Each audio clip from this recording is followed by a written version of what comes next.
Hey there, friends. What's crack-a-lackin'? My name is Rabbit, and welcome to episode number 35 of Let's Play Eternal Eyes on the PlayStation 1.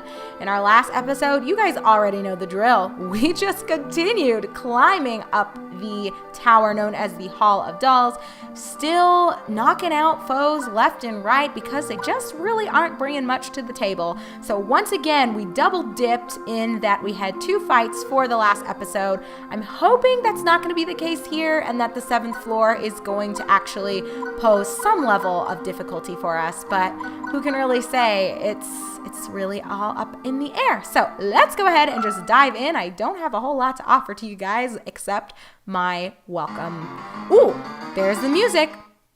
So finally we have something going down, which is very welcome. Let's see, 2, 4, 6, 6 pappets and 1 hoe. I can deal. Oh, it's that chick. Huh? I understand now. You are the fire Lord Vorlis was speaking of, but this rite of necromancy cannot be disturbed. Oh, are those are puppets though, or are they supposed to be zombies or undead? I'm not sure what we're really looking at, but let's at least take a second to peep the names. Mud Skeleton. And Mud Skeleton has Rage, which throws a large stone from above. A medium amount of damage results. That is not a new spell, I'm fairly certain. And then these mummies over here. This guy is called Red Cross. I think we've seen different colors of these before. Elysian and Missats, both what he's got going on. Sudden death is a certain probability. I still don't know if these actually have a sudden death effect or what is going on with that. But it makes me nervous either way. And oh, we actually have to fight her as well. What's her name? Oh, Saris. She's a human being. Okay, so not the same as the actual puppets. Very cool. A human being? Oh gosh, it feels like we've only been murdering puppets since we started. So it's nice to have some real human blood on our hands for a change. So Lavina, which throws more than 1 block of ice with a large amount of damage resulting, and then Freeze Burn. And Bashama. I don't know, I just like totally spaced Bashama. I'm like, and also Freeze Burn. Like that's concluding the list here, when clearly there's something right underneath it. But okay, Bashama makes a huge geyser with a large amount of damage resulting. Freeze Burn is not new. We've seen this one before. Okay, you guys. So I don't know how I want to approach this. If it'd be better to kill her first, and then all of the puppets die, or I don't know how this is going to work, but we better be on our A game, and I probably shouldn't get too distracted by bullshit. I'm worried about this a little bit. So let's open by just moving my folks to the sides here.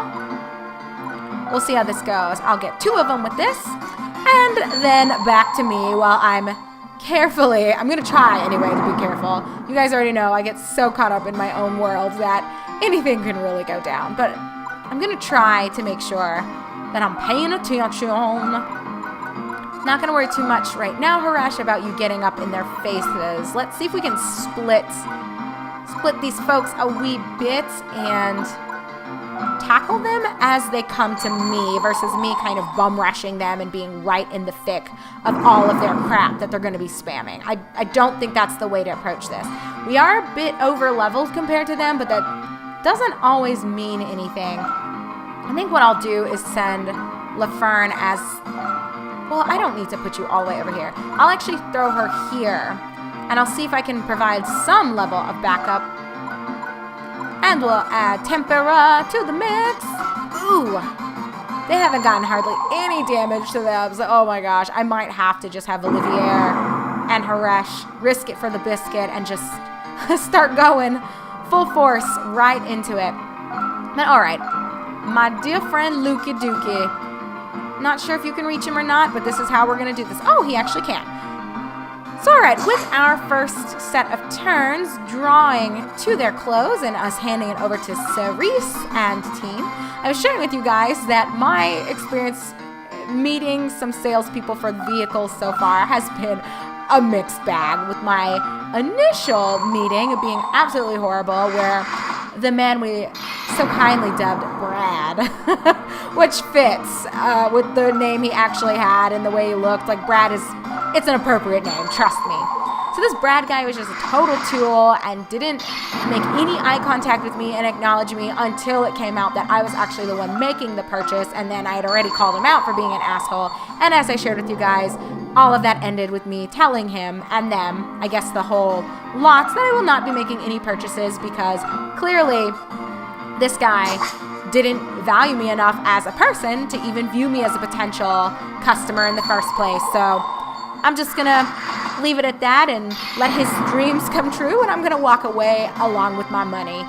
So I sent a follow-up, I wouldn't really call it a formal complaint so much as a summary and expression of my disappointment. And I'm one of those people, again, like I think when people hear that, oh, you write complaints to companies, like no, I'm not that person that whenever something is bad, I just go out of my way to bitch about it. Absolutely not.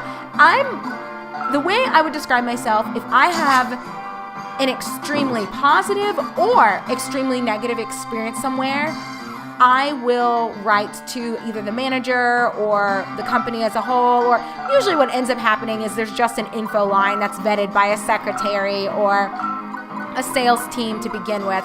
So I'm pretty sure that's what happened in this case. But anyway, whether it's actually well received or it just gets looked at by someone like an intern who doesn't really care and they just, trash it or file it and no one actually looks at it after the fact, I don't really know. But for me, I have found over the years that, again, if my experience somewhere is just exceptional and everyone is so courteous and they just go above and beyond with the service that they provide to me, I'll let the managers know. I'll call the store and ask to speak with the supervisor and tell them, like, hey, this person is fucking killing it and made my experience so wonderful that it's increased somewhat of my store loyalty or brand loyalty to you. So I just want you to be aware of that.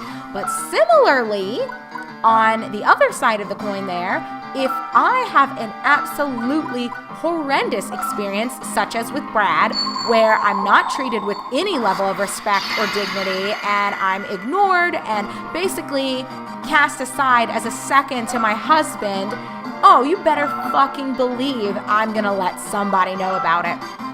So I like to throw that out there, that I'm not the kind of person who only files complaints. And even when I do send my complaints, I do what I like to lovingly call a criticism sandwich, where I believe it's important, even in just interacting with people. So regardless of whether it's an entity or it's like a board / a team of folks, or it's,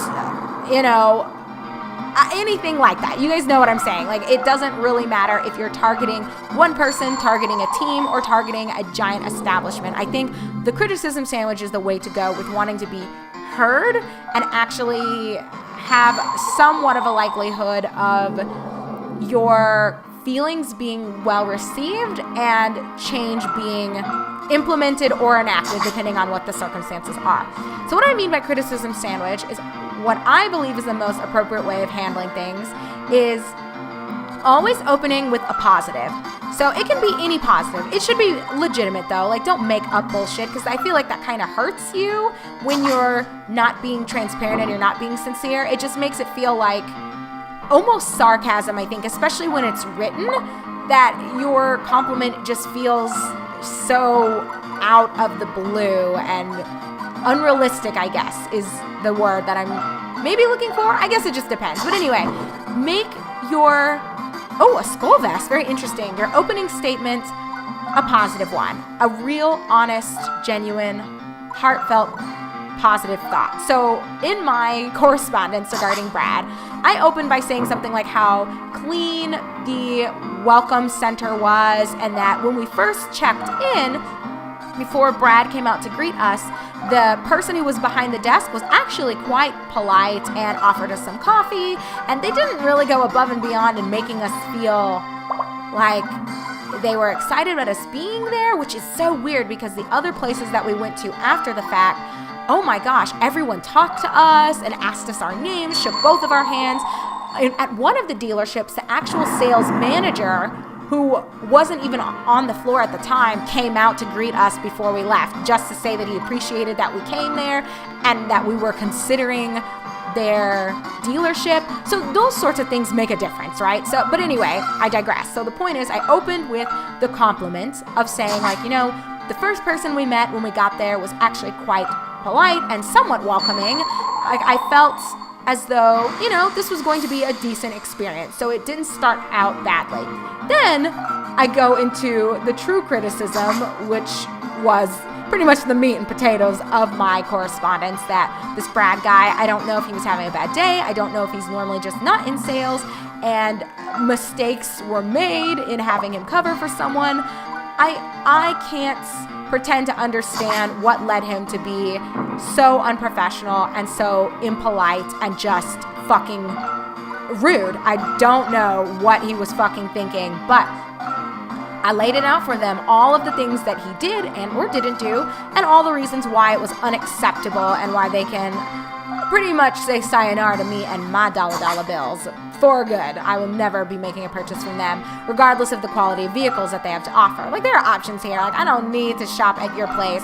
You should be selling me on why I should value your dealership over the other ones that are in this area and surrounding areas. So, I open with the compliments, and then I move into, as I already mentioned, the meat and taters, where I give them the truth about what went down and why I was upset about it. And then I like to end with another piece of constructive feedback that's positive, though, where it's like, again, I really thought that the quality of the cars, it was there, and I liked the organization of the lot. It just made it really easy to see prices, and everything seemed really consistent, which is a big deal to me. I don't like places that almost mislead you with how the prices are and how things are marked and what they specify online relative to what they're saying when they get in there. So the consistency was there with this place, and I thought that was a very important, critical thing to point out, that they're doing a good job with the honesty of the product that they're peddling, and I wanted them to know that. So that's what I mean when I say a criticism sandwich. I think you should try to open with something nice, or at least something positive, even if it's not necessarily like nice, but it's legitimate, and it's something that they'd be happy to hear. Then you tell them the truth, the hard truth, and nothing but the truth. Usually this is the thing that's not so positive. And then you end with another one of like the happier or more positive pieces of information for them to kind of take with and do whatever they want with it. So that's kind of my method, the method to my madness, if you will. And holy shit, Haresh, you could have at least taken her out to dinner first. Like, what the actual fuck? And he is just still climbing in levels. He's the weakest person in terms of his levels, and he just annihilates everybody. He is such a legit puppet. Oh my gosh, will absolutely be in my final party. Y'all better believe it. So anyway, that was the first place. Sent my little letter. Like I said, it's been about a week and no one's written me back. So I'm pretty sure an intern saw it, or whoever is in charge of all of the vetting of that information, maybe a secretary, and they were like, oh my God, that girl was pissed, but whatever. Brad's not usually on the sales floor. There's nothing we can really do with it. I still think it's good customer service for someone to follow up and let you know, like, hey, we're really sorry this was your experience, or, oh, it just seems like it was a misunderstanding, but we respect your thoughts. I didn't get anything, so just kind of confirms that I'm not moving forward with them. Oh, we hadn't expected such power, offers upstairs. We really fucked her up. Do you guys see how she's looking right now? Holy cow. I must inform Lord Vorlis now. Why did we let her go? Really? Now was your chance, Luke, huh? Luke got the Regalia of Knowledge. Perfect. Now Elena will be all right. I must hurry back to Gross. Well, not necessarily. We still need the princess, who's like a fucking angel or something weird like that, to give us her blood. Wow, Elena's just lying on the floor still. This has been days, you guys. No one can move this bitch to a bed. Come on now. I'm very grateful for what you have done for me. Elena will live. My father became a Blade Earl after years of training, and he once fought alongside your parents. Luke, you've also passed the test and obtained the Regalia. Now it is my turn. Women of royal blood have traditionally become angels throughout. Yeah, it's not supposed to say throughout, or maybe through? I don't know. So many fucking typos in this game, y'all. The power of the Regalia of Knowledge. Whichever word you want to use there, I guess both technically work. Ooh, did she cut her finger? Oh, Ferneel, God of light, according to our blood pledge, blow a soul into this being. Let its body beat? I think you mean her heart. Y'all are making this really creepy. Elena is now fine. It went successfully? I must be the first person ever to have performed both the angel rite and the spirit invocation rite. It is because you gave me the courage. Now, Luke, go and see your sister. Elena, what are you wearing, by the way? Where am I? Luke? Elena, what are those tears for? Does she not remember getting like her head almost chopped off? Come on, girl. She might not remember the pain, but she should remember what led up to it. Morning, guys. Elena, you look great. Whoa, calm down, Luke. We're siblings. All thanks to you, Luke. It was me who was supposed to die, but you protected me. That's why No, I hate serious conversations like this. Hey, it's the broskies, our paisanos. Morning, Elena. I brought you something from the castle. It's your underwear. Good morning. Thanks for all you did for me, both of you. No, well, we couldn't leave you to die. Thanks, Mouse. I think we all have that friend, right? You give them a compliment, and then they come back with some matter-of-fact, ungrateful bullshit that just makes it so awkward. Really? Why would you say this? It's like when you compliment even someone at work, and you're like, thanks so much, I really appreciate you doing this. To which they respond, it's my job. Straight-faced and everything. I mean, they're not wrong, but it's like, okay, you could say you're welcome, or no problem, okay. Anyway, thanks for that, Mouse. We're a band, the four of us. All right, he's cleaning it up a little bit. And this sword's for Luke from the princess. All right, new equipment. Whoop, whoop. That's great. Looks like an amazing sword. Am I really worth it? According to the princess, the last owner of that sword had been given the title of Blade Earl. Oh, that's what she said her father was. That is, as you know, the king. Oh, well, there we go. A Blade Earl. Do they want Luke to become the king? Hey, this might be the way that the princess is proposing to you, Luke. You might want to take it. Master of all sword skills, strong in spirit, stands up to all evil, a noble hero. You salty, Nicole? You need this to slay the goddess of destruction, but I understand your feelings when you heard that this sword had been owned by a Blade Earl. If you feel bad about having it, why don't you give it back later? I think I'll do that. Oh, and the princess wants to see you too. I love that Nicole doesn't have anything to say. You could tell he's just sitting there stewing in his own envy and saltiness, and he's just like, by the way, she also wants to talk to you. It's like, okay, thanks, Nicole, you're dismissed. Yeah, sure. Mouse, Nicole, thank you both very much. No problem, but this adventure has tired me out. Nicole and I are feeling quite tired. We'd like to go home and rest, if that's all right. Sure, thanks. Do they live together, Nicole and Mouse? I feel as though we've looked throughout the whole town, and I don't think there's a house for them, but okay. Thank you, Princess Fana. I managed to save my sister. It was all due to your courage and determination. All I did was give a bit of advice. Yeah, I wasn't thanking you at all. Oh, and talking of advice, have you met Chalet yet? Was that the fairy? Chalet? I haven't heard of her either. Chalet was considered the supreme magical puppet master during the War of the Goddess. Magical puppet master? That means Chalet has eternal eyes like us. Really? I haven't yet met any other eternal eyes. What kind of person is Chalet? She's very dependable. I hear she's currently living in a tower she built herself with her magical puppets. But mind you, she really hates being involved with other people. Okay, everyone who relates to Chalet, raise your hands. Oh, what? Is that all of us? That's what I thought. That's why she's living alone with just her magical puppets as her friends, playing her mysterious tricks in her tower. Anyway, you must meet her. If possible, I'd like you to go to Chalet's tower now. The goddess is awakening. We have to do something very fast. She might know some way of stopping this from happening. Right, now it's my turn to save the world. Thank you, I truly appreciate it. You're the only people left now who can stop Vorlus and his evil plan. I certainly hope so, because if not us, then who? Fucking Nicole. Plot twist, Nicole ends up being the one who defeats Vorlus in the end. How can you have the face to come back after losing the regalia to that child? No, don't talk to baby girl that way. Forgive me. They were much more of a nuisance than I thought. However, I've managed to get all the information needed to resurrect the goddess. Yes? When the goddess awakens, the soul needs to rest in a vessel of life. In other words, in a human body. Oh, come on. Please don't take over, Elena. The goddess is enraged. She desires resurrection as soon as possible. Are they going to use Ceres?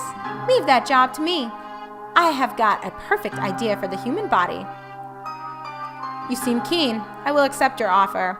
It's either Elena or, oh God, it might be Ceres. She might not want to sleep with her eyes closed that night. Lock your door, girl. But chapter 8, Forgetter of Time. Oh my gosh, that's kind of, little ominous, but I welcome it. I told you guys, I kind of like the chapter titles in this game. Most of them anyway. Some have been a little but most of them, 2 thumbs up for me.